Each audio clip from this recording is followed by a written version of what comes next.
Hello, my friend. Welcome to MetaMind Meditation, the channel bringing you peace and wellness through guided meditations, sleep meditations, and practical tips for living a more fulfilling life. One of the intentions for this channel is to help others slow down and be more aware of the lives we're all leading.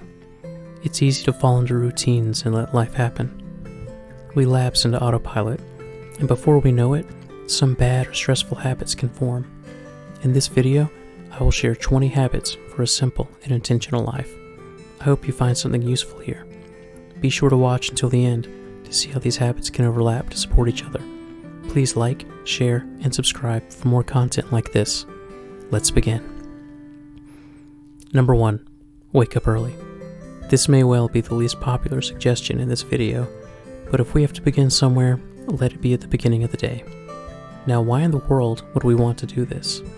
Essentially, we're setting the stage for the day with a clear intention by demonstrating to ourselves that we have the self-control to do something challenging by resisting the snooze button.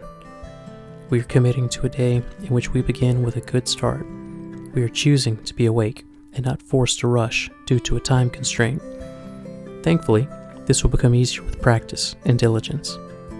It can certainly take some practice if you aren't already an early bird, but once you make this your own, you will notice a real sense of accomplishment, not only from doing this, but also from how well this will help you to manage your day. Waking up early allows you to begin your day on your terms rather than reacting to a dearth of time, causing you to rush. Don't worry, a few of our other habits will help reinforce this as well. Habit number 2, have a morning routine. Have some mini habits in place to help prompt you to wake up early. Maybe you can get your exercise for the day after waking. This could be a walk, yoga, calisthenics, or maybe you rotate these activities based on your mood or the weather conditions that morning. Some people have a light breakfast or skip it altogether. If you have done this in the past in favor of sleeping in, try to incorporate a better meal into your morning.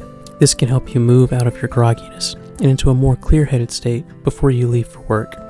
Even knowing you have enough time to really enjoy that first cup of coffee in the morning will help your mood elevate. Habit number 3, simplify your decisions. This habit is very powerful because it takes away a lot of the mental burdens we have throughout the day that we may not realize we have. So what are some examples? We tend to be more busy during the work week, so consider narrowing down your work attire to no more than 7 outfits. This way, each morning, you can grab one and be on your way.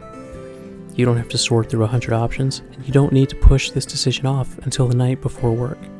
This decision has more or less been made beforehand. And don't worry about your coworkers.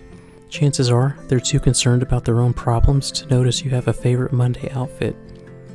Another example of simplifying your decisions is to batch prepare your lunches for the week on Sunday.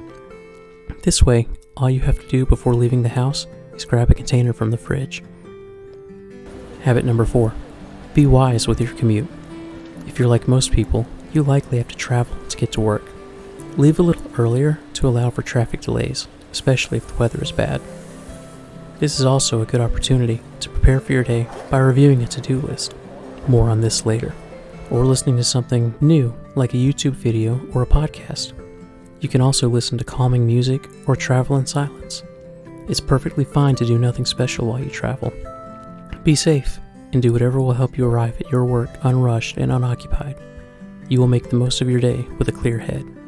Habit number 5, arrive to work early. I can understand if you're skeptical of this, but the idea is to maintain that unrushed calm we've been coasting with all morning.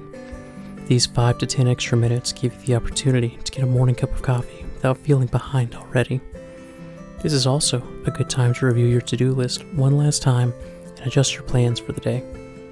If you know about an impending emergency even a little bit earlier, you can better manage it.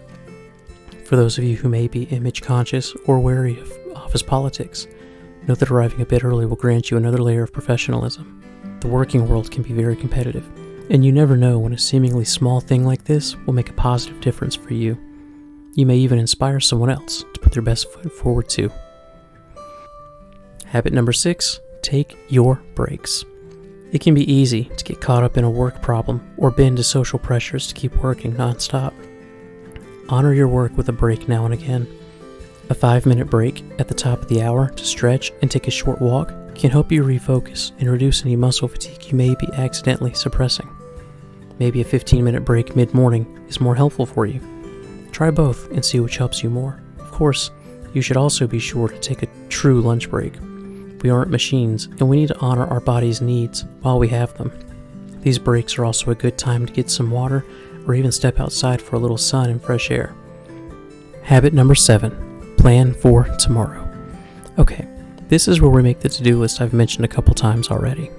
Take 15 minutes before you leave work to empty your mind onto a piece of paper or into a planner.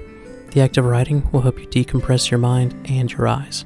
Try to get everything down and put a star beside the urgent items.